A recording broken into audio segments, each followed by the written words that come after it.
Hello everyone, I welcome in this video. आज हम लोग बात करेंगे chapter 11 electric currents and circuits. तो ये जो वीडियो है ये थर्ड वीडियो लेसन है इस चैप्टर का। इसके पहले हम लोगों ने दो वीडियो लेसन देख लिया था इस चैप्टर के ऊपर। ओके, वो वीडियो लेसन अगर आप नहीं देखे हैं तो उसका लिंक आपको डिस्क्रिप्शन बॉक्स में मिल जाएगा, या तो फिर आप आई बटन को क्लिक कीजिए, यहाँ से भी आप उस वीडियो को देख सकते हैं। ओके, आज के वीडियो लेसन में हम लोग सीखेंगे इलेक्ट्रिक सर्किट्स क्या होते हैं और कैसे हम लोग ड्रॉ करेंगे इलेक्ट्रिक सर्किट। ओके, इसके बारे में तो देखिए अपना टॉपिक यहाँ पे सामने आ चुका है। ये है अपना इलेक्ट्रिक सर्किट और ये क्या है इसके बारे में हम लोग जानेंगे। तो देखिए, it is easy to realize that we can get a continuous flow of electric current only if the current is flowing through a complete and closed path of conductors।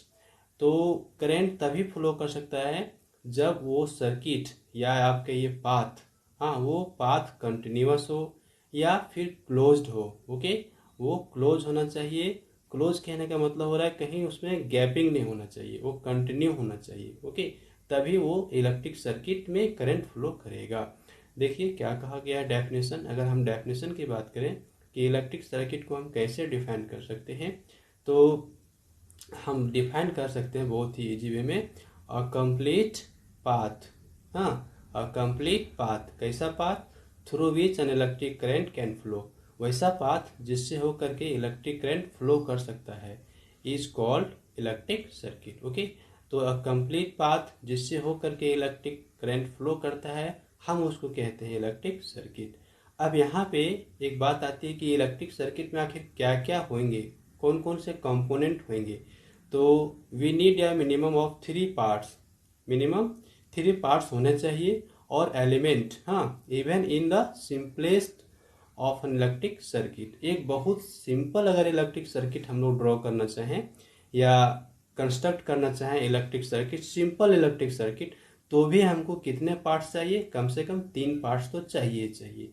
और ये 3 पार्ट्स क्या क्या होंगे? तो यहाँ पे देखिए पहला पार्ट अपना होगा सोर्स ऑफ इलेक्ट्रिसिटी। इलेक्ट्रिसिटी का एक सोर्स होना चाहिए, वो बैटरी हो सकता है, सेल भी हो सकता है। ओके, दूसरा हम बात करें तो a path for flow of electric current. एक पाथ होना चाहिए जिससे इलेक्ट्रिक करंट फ्लो कर सकता है, इसको हम कनेक्टिंग वायर्स भी कहते हैं। ओके, अब तीसरा हमको क्या चाहिए? तो स्विच चाहिए। स्विच होना चाहिए ताकि हम कंट्रोल कर सके इलेक्ट्रिसिटी जो फ्लो कर रहा है उसको। ओके, और a device that can start or stop the flow of electric current, हाँ as and when required, जब जरूरत हो और जब जरूरत नहीं हो तो हम उसको कंट्रोल कर सकें, इसके लिए हमको इलेक्ट्रिक स्विच की आवश्यकता पड़ेगी। तो हम लोग ये जान गए कि एक सिंपल सा इलेक्ट्रिक सर्किट अगर हमको कंस्ट्रक्ट करना है, we of course also need to have your device. Okay, have your device electricity के हेल्प से जो अपना वर्क करेगा उसको हम लोड कहेंगे, through which electric current is being made to flow. तो आप यहाँ पे लोड कह रहे हैं, तो लोड का मतलब आप समझ लीजिए बल्ब। यहाँ पे ओके, जो बल्ब आप देख रहे हैं इसको हम लोग लोड कह सकते हैं। क्यों? क्योंकि वो इलेक्ट्रिक करंट के कारण वर्क कर रहा है। अगर आप फैन चला रहे हैं तो फैन आपका क्या हो जाएगा? लोड हो जाएगा। अगर आप टीवी चला रहे हैं तो टीवी क्या हो गया? आपका लोड हो गया। तो जो भी इलेक्ट्रिक अप्लायंसेस आपका इलेक्ट्रिक करंट की वजह से काम कर रहा है वो कहलाता है अपना लोड। ओके, तो now look carefully at the following arrangement. आप देखिए अरेंजमेंट अलग अलग दिखाया गया हम लोगों को यहाँ पे। पहला क्या है? ए नंबर में एक बल्ब दिखाया गया है और एक कनेक्टिंग वायर है। ओके, ये हमको ये गौर करना है कि कौन सा अरेंजमेंट में बल्ब ग्लो करेगा। तो अगर हम बात करना पहला अरेंजमेंट में, बल्ब ग्लो करेगा क्या? नहीं। क्यों? क्यों? चूंकि इसमें सोर्स ही नहीं है। ओके, इलेक्ट्रिसिटी जो प्रोवाइड करेगा वो यहाँ सोर्स है ही नहीं। अब दूसरा बात कर लें कि आपका जो बी नंबर है इसमें बल्ब ग्लो करेगा। जी, इसमें बल्ब ग्लो कर जाएगा क्योंकि सर्किट आपका पूरा क्लोज है। ओके, ये सर्किट क्या है? क्लोज है और सोर्स ऑफ इलेक्ट्रिसिटी भी है और बल्ब तो है ही। तो सी नंबर में नहीं ग्लो करेगा। क्यों? क्योंकि यहाँ पे सर्किट आपका टूटा हुआ है, ब्रेक है, बीच से कटा हुआ है। आप देखिए ये, हाँ, इसलिए यहाँ पे करंट फ्लो नहीं हो पाएगा, तो ये बल्ब नहीं जलेगा। अब डी नंबर में देखिए, यहाँ पे बल्ब ग्लो कर जाएगा। क्यों? क्योंकि एक कंप्लीट पाथ है, क्लोज पाथ है, सेल भी है और कनेक्टिंग वायर भी है। आपका ई नंबर में बल्ब ग्लो करेगा? जी हाँ, एकदम ग्लो नहीं ग्लो करेगा। क्यों? क्योंकि आप यहाँ पे गौर कीजिए कि ये जो कनेक्टिंग वायर है ये बल्ब के ग्लास से जुड़ा हुआ है। तो जब बल्ब के ग्लास से जुड़ा हुआ है तो इस केस में तो यहाँ पे नहीं जलेगा बल्ब। तो आप इसको क्रॉस कर लीजिए कि आपका ई नंबर में बल्ब ग्लो नहीं करने वाला है। ओके। और अब बात करेंगे एफ नंबर में, तो यहाँ तो बल्ब ग्लो नहीं करेगा क्योंकि सर्किट आपका कंप्लीट नहीं है। तो जब भी सर्किट कंप्लीट होगा तभी बल्ब ग्लो करेगा, अदरवाइज बल्ब ग्लो नहीं करेगा। तो a complete path through which an electric current is flow is referred to as close circuit. हाँ, कंप्लीट पाथ है, ओके। और क्लोज जिसको हम कह रहे हैं जिसमें से इलेक्ट्रिक करंट फ्लो करेगा उसको हम कहते हैं क्लोज पाथ। क्लोज पाथ मतलब जिससे इलेक्ट्रिक करंट फ्लो करेगा, कहीं उसमें बीच में गैपिंग नहीं होना चाहिए। when there is a break or discontinuity in the path, when the switch is put off, switch put अगर स्विच को हम लोग ऑफ कर दिए हैं या फिर कहीं पे डिसकंटिन्यूटी है या कहीं कुछ गैपिंग है तो उस कंडीशन में बल्ब ग्लो नहीं करता है। और उस तरह के सर्किट को हम लोग क्या कहते हैं? ओपन सर्किट कहते हैं। तो ओपन सर्किट हम लोग समझ गए, यानी कि वैसा सर्किट जिसमें इलेक्ट्रिक करंट फ्लो नहीं कर रहा है, मतलब कहीं बीच में गैपिंग है, वो स्विच की वजह से हो सकता है गैपिंग, या तो फिर कहीं पे डैमेज हो, ये इसके कारण हो सकते हैं। ओके। तो चलिए अब हम लोग समझ गए कि इलेक्ट्रिक सर्किट क्या थे। अब बात करते हैं इलेक्ट्रिक स्विच। तो इलेक्ट्रिक स्विच का बहुत ही इंपॉर्टेंट रोल है इसमें, इलेक्ट्रिक सर्किट में। ये कंट्रोल करता है इलेक्ट्रिक करंट को। जब चाहे तो हम इलेक्ट्रिक करंट को फ्लो करा सकते हैं और जब चाहे तो अपनी इच्छा से उसको हम स्टॉप कर सकते हैं। ओके। देखिए, electric switch is an important and essential part of an electric circuit. Electric circuit का यह बहुत ही इम्पोर्टेंट और इसेंशियल कहने मतलब तो जरूरी, इसके बिना काम नहीं चल सकता, आप कंट्रोल नहीं कर सकते हैं हाँ इलेक्ट्रिक करंट को। It help us to start and stop the flow of current as and when required. जब भी जरूरत पड़े हाँ हम इसको इलेक्ट्रिक करंट को स्टॉप कर सकते हैं या तो फिर इलेक्ट्रिक करंट को स्टार्ट कर सकते हैं, किसमें? सर्किट में। Okay. The switch has two the switch has two positions.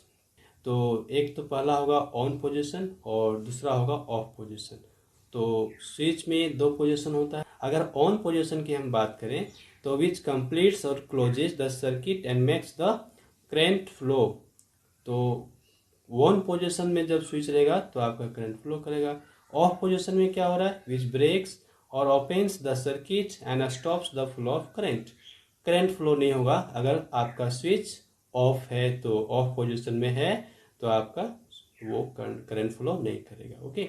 Next पर अगर हम देखते हैं, electric switches come in many different sizes and shapes. तो इलेक्ट्रिक स्विच के अलग अलग शेप हो सकते हैं, अलग अलग साइज हो सकते हैं। Okay. The metallic slider of an electric torch is one type of the electric switch. आप जो टॉर्च देखते हैं उसमें मेटल का स्लाइड होता है उसके बॉडी पे, वो आपका एक स्विच हो गया। इसके अलावा और भी स्विचेज हैं। देखिए, the button type pieces on calculator. Calculator आप यूज करते हो, वहाँ पे देखते हैं रेड कलर का बटन होता है, उस पर लिखा रहता है ऑन ऑफ, तो वो भी एक तरह का स्विच हो गया। ओके। और आप बात कर लें रिमोट में भी आप वही चीज़ देखते हैं हाँ, जो टीवी का रिमोट है उसमें भी स्विच ऑफ ऑन होता है बटन के हेल्प से। हाँ, उसके बाद कंप्यूटर कीबोर्ड्स और ये सब ऐसे एग्जाम्पल्स हैं स्विच के, यानी स्विच डिफरेंट डिफरेंट टाइप्स के हो सकते हैं, उसका शेप साइज चेंज हो सकता है। ओके। बट सभी का काम एक ही है। क्या काम है? इलेक्ट्रिक करंट को फ्लो कराना हाँ, या तो फिर स्टॉप करना। ओके। टू स्टार्ट और to stop the flow of electric current है। We also see switches of many different shapes and sizes in our homes, schools and offices। तो एक तो हम लोग वहाँ पे देखते हैं घर में बोर्ड होता है उसमें स्विच लगा हुआ होता है। ओके। तो ये एक्टिविटी 5 में हम लोग देखेंगे कि कैसे हम अपने घर पे भी एक सिंपल सा इलेक्ट्रिक स्विच को बना सकते हैं। ओके। तो इलेक्ट्रिक स्विच को बनाने के लिए कुछ मटेरियल्स की आवश्यकता होगी और वो क्या क्या है? तो पहला तो एक स्क्वायर और रेक्टेंगुलर पीस ऑफ वुड होना चाहिए या तो फिर कार्डबोर्ड, दोनों में से कुछ भी रहेगा तो हमारा काम हो जाएगा। उसके बाद थिन मेटालिक केन होना चाहिए और दूसरा होगा 2 ड्राइंग पिन्स। तो ये सब चीज़ें होनी चाहिए। इसके बाद आइए हम क्या करेंगे, carefully cut a piece of metallic can using knife और सीजर। सीजर के हेल्प से हम लोग कट कर लेंगे मेटालिक केन को और shape it as on in the diagram A. और डायग्राम ए में जिस तरह से दिखाया गया उस शेप का हम लोग कट कर लेंगे। तो ये अपना डायग्राम ये है, आप देखिए ये मेटालिक स्ट्रिप के रूप में हम लोग कट करेंगे और यहाँ पे एक होल बना लेंगे इसके बेस पे। ओके, नेक्स्ट हम लोग देखें अगला स्टेप क्या करना पड़ेगा। Fix two drawing pin on a wood और कार्डबोर्ड पीस। जो वुड और कार्डबोर्ड पीस हम लोग लिए हैं उस पर ड्राइंग पिन को हम लोग फिक्स कर लेंगे। A little distance from each other, उसके बीच थोड़ा सा डिस्टेंस होना चाहिए।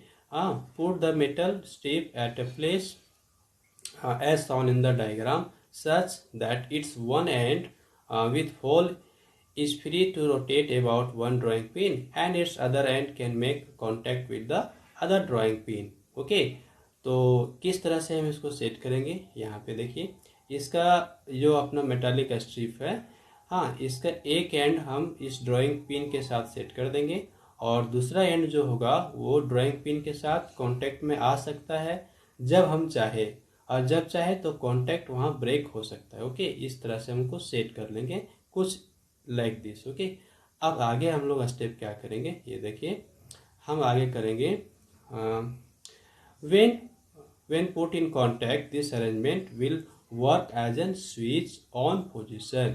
जब ये पिन के साथ कांटेक्ट में रहेगा तो ये जो अरेंजमेंट है ये अपना एक कैसा हो जाएगा, स्विच ऑन पोजीशन में होगा। अगर ये मेटल स्ट्रिप जो आपका ड्राइंग पिन के साथ कांटेक्ट में रहेगा तो वो पोजीशन क्या होगा, ऑन पोजीशन होगा स्विच का। ओके, और ऑफ पोजीशन कब होगा ये गौर कीजिएगा, when the contact is broken it will work as a switch in its off position. तो अगर यहाँ पे कांटेक्ट नहीं है पिन के साथ मेटल स्ट्रिप का तो वो क्या होगा, ऑफ पोजीशन कहलाएगा। Okay, connect this electric switch to a torch bulb and cell using connecting wire.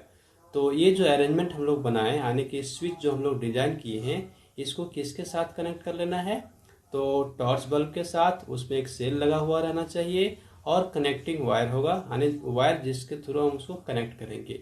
तो हाँ ना, इस तरह से हम कनेक्ट कर लेंगे। And move it by using a small plastic sheet in your hands to make the bulb glow and as when required. जब चाहे तब आप बल्ब को ग्लो कर सकते हैं, जब चाहे तो बल्ब को आप बंद कर सकते हैं। ओके, तो ये था अपना एक सिंपल टेक्निक जिससे हम इलेक्ट्रिक स्विच को बना सकते हैं। देखिए ये जो स्विच हम बना लिए हैं इसका किसके साथ कनेक्शन किया गया है, तो ये अपना कनेक्टिंग वायर है, ये रेड कलर से आप देख सकते हैं।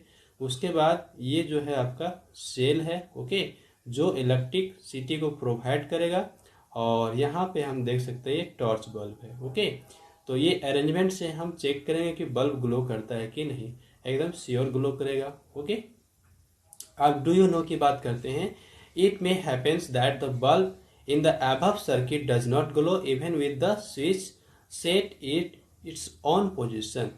कभी ऐसा भी हो सकता है अगर हम स्विच को ऑन पोजिशन में सेट कर लिए हैं फिर भी बल्ब ना ग्लो करे।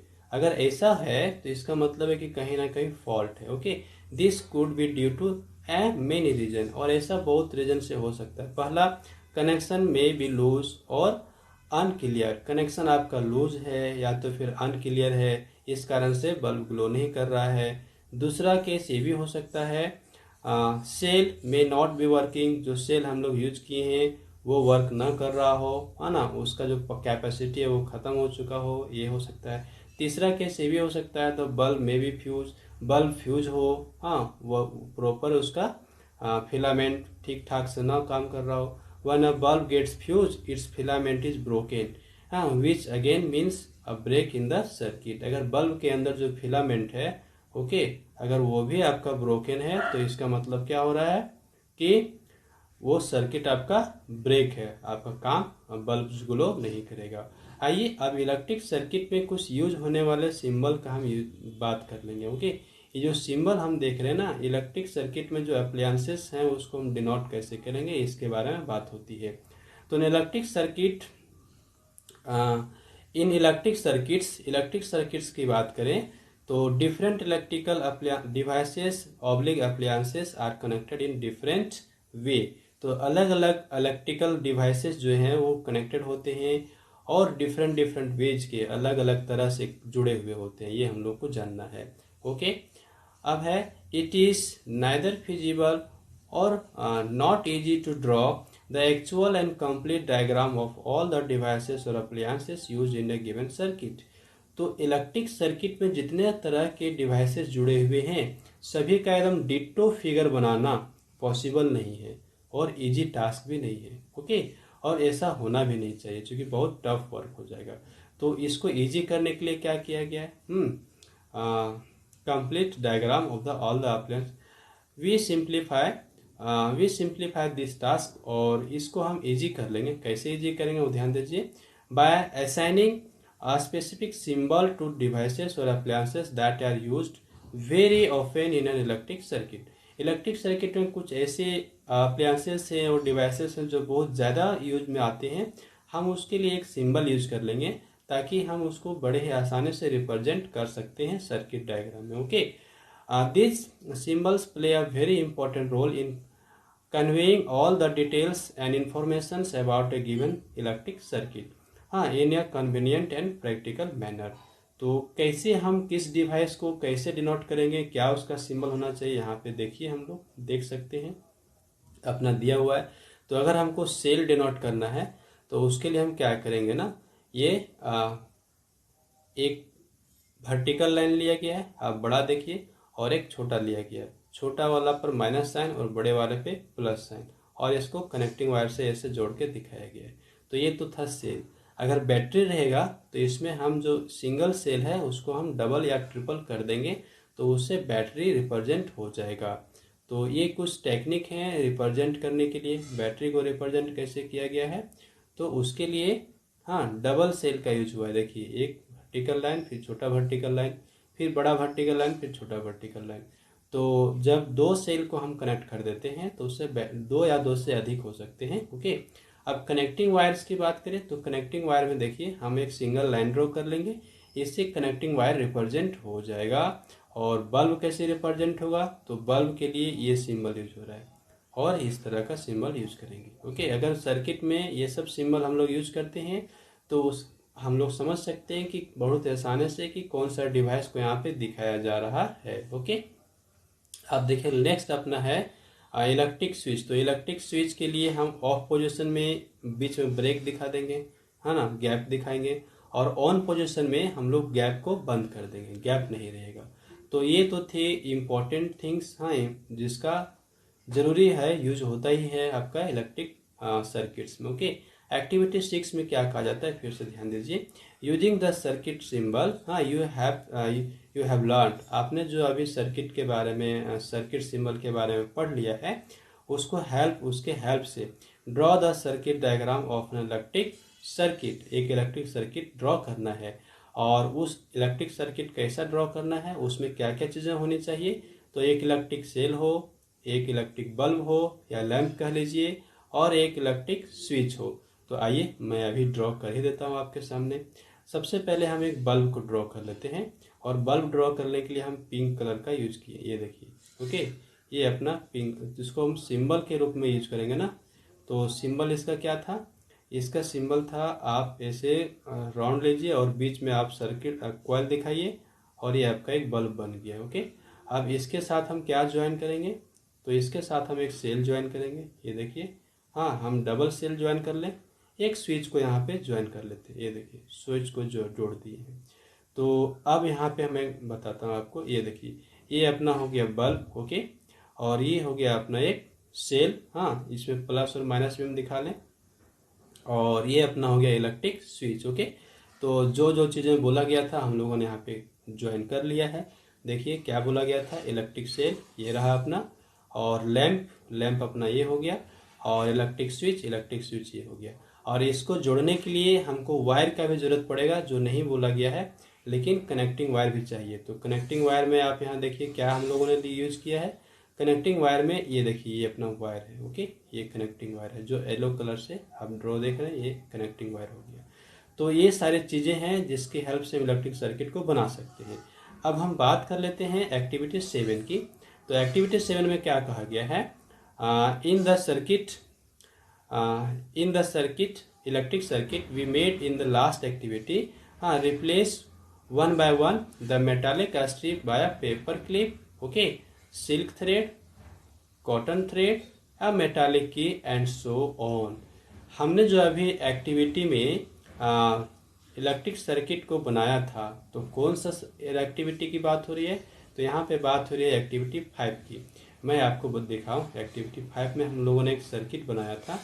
ये देखिए, ये है अपना इलेक्ट्रिक सर्किट, ओके। ये सर्किट की बात हो रही है। इसमें से अपना एक सेल भी है, अपना एक बल्ब भी है, और यहाँ पे एक इलेक्ट्रिक स्विच भी है जिसको हम लोगों ने खुद से बनाया था, और कनेक्टिंग वायर भी है। तो यहाँ पे क्या कहा गया है कि जो सर्किट आप बनाए हैं उसमें जो आपका ये मेटालिक स्ट्रिप है इसको चेंज करिए, रिप्लेस कीजिए। किसके साथ रिप्लेस कीजिए? तो उसमें से कुछ सब्सटेंसेस के नेम दिए गए हैं और उन सब्सटेंसेस के साथ हम लोगों को रिप्लेस करना है। तो क्या क्या सब्सटेंसेस हैं देखिए। पहला तो आ गया पेपर क्लिप। पेपर क्लिप हम यूज कर लेंगे मेटालिक स्ट्रिप के प्लेस पे। और भी पाते हैं हम, उसमें से एक बार सिल्क थ्रेड का यूज कर लेंगे, और एक बार क्या यूज कर लेंगे, हम यूज कर लेंगे कॉटन थ्रेड का, और क्या यूज कर लेंगे, मेटालिक की का, ओके। और एक एक करके हमको ये चेक करना है कि जो हम यूज कर रहे हैं इसमें से किस कंडीशन में मेरा बल्ब ग्लो करेगा। What do we observe in each case? क्या आप ऑब्जर्व करते हैं? Let us tabulate our information in the form of a table. तो सुबह अगर हम यहाँ पे ले लेंगे कॉटन थ्रेड या फिर सिल्क थ्रेड, तो क्या बल्ब ग्लो करेगा? नहीं ग्लो करेगा। लेकिन जब मेटालिक की यूज करेंगे हम लोग, मेटालिक की अगर यूज करते हैं तो उसके जो बल्ब ग्लो करेगा, यस बल्ब ग्लो करेगा। हम लोग यहाँ पे लिखेंगे बल्ब विल ग्लो। तो ये सब चीजें थी एक्टिविटी में हम लोग को करना है। अब नेक्स्ट अपना है कंडक्टर्स एंड इंसुलेटर्स। तो कंडक्टर्स हमको किसको कहते हैं, इंसुलेटर्स किसको कहते हैं? ऑब्जेक्ट्स और materials which allow electricity to pass through them easily और कॉल कंडक्टर्स। वैसे मटेरियल्स जो अपने से होकर के इलेक्ट्रिक करंट को पास होने देते हैं उसको हम लोग कंडक्टर्स कहते हैं। और वहीं दूसरी ओर बात करें इंसुलेटर्स की, तो जो अपने से इलेक्ट्रिक करंट को पास नहीं होने देंगे वो क्या कहलाएंगे, insulators. In the above activity the materials और devices which let the bulb glow are conductors of electricity. अभी जो एक्टिविटी हम लोगों ने यहाँ पे देखा, ये एक्टिविटी 7, इसमें से वैसे मटेरियल्स जो इलेक्ट्रिसिटी को कंडक्ट करने दे रहे थे अपने से, वो हमारे कंडक्टर्स होंगे, और जिससे होकर इलेक्ट्रिसिटी पास नहीं कर रहा था वो अपना क्या होगा, इंसुलेटर होगा, okay. Most of the metals silver, copper, gold are good conductors of electricity. Metals की जब बात आती है तो उसमें से अधिकतर मेटल्स जो है ना वो गुड कंडक्टर है इलेक्ट्रिसिटी की, okay. Silver is very good conductor of electricity but it is not used for making wires as it quite expensive. Silver best conductor है इलेक्ट्रिसिटी का, लेकिन हम इसका इस्तेमाल नहीं करते हैं वायर में। इसके रीजन है कि ये बहुत ज्यादा महंगा है, okay. Now do you know की बात कर ले हम लोग यहाँ पे। तो practically all metals are good conductor of electricity. Graphite pencil lead is also a conductor of electricity. तो ग्रेफाइट जो आप देख रहे हैं पेंसिल का लेड में, ये मेटल नहीं है, ये नॉन मेटल है। ये आप जरूर याद रखिएगा, ओके। ये क्या है आपका, नॉन मेटल कार्बन का एलोट्रॉप है। ये देखिए नॉन मेटल कार्बन उसका एलोट्रॉप है, ओके। तो आप जानेंगे एलोट्रॉप्स क्या होते हैं, उसके बारे में हम डिस्कस करेंगे नेक्स्ट क्लासेस में। तो अभी आप जानिए कि जो ग्रेफाइट है ये क्या है ना, इलेक्ट्रिसिटी को कंडक्ट कर लेता है, ओके। और ये आपका नॉन मेटल कार्बन का एलोट्रॉप है। चलिए हम बात करते हैं आगे पैराग्राफ में। ऑब्जेक्ट्स और materials which do not allow electricity to pass through them are called insulators.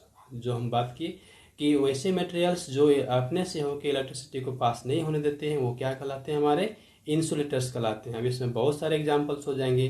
Plastic, wood, bakelite are quite good insulators, okay.